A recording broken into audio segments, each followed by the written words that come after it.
Thank you so much again, Dr. Felipe. Pleasure. Very quickly, of course, we had a long conversation for this episode, but can you remind us again how important is corruption in explaining the economic problems in this country? Of course, we all agree corruption is evil.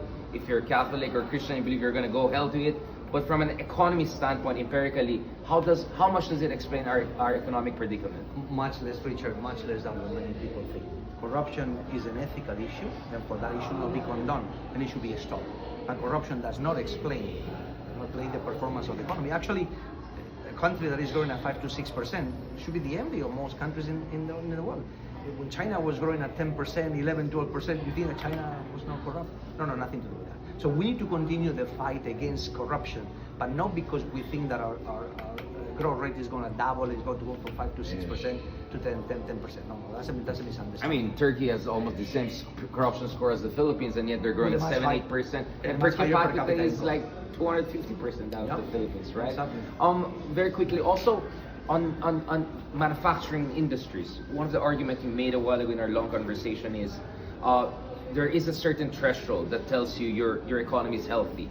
And that threshold is not the general contribution of the manufacturing sector, but the number of people employed in the manufacturing sector. Can you explain that? It is about employment. What we have discovered in our research is that the one that really the precondition to achieve high income status is the share of employment in manufacturing, in total employment.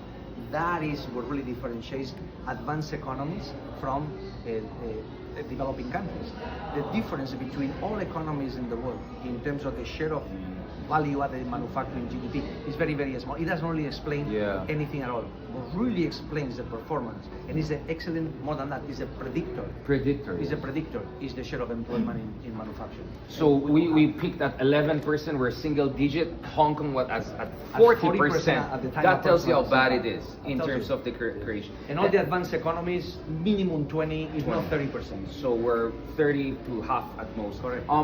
Let's talk about the industrial policy. So what works for now in the 21st century? Because I think anyone with basic understanding of economics knows we cannot do what either General Park was doing in this country or some of the more successful industrializing countries were doing 70s. What we need is a government ready to lead the process. It's already leading the process, but at the end really understanding that is the private sector, the companies that are really going to implement.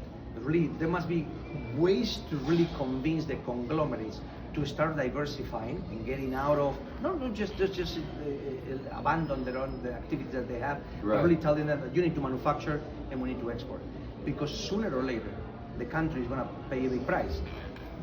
As you know, all countries in the region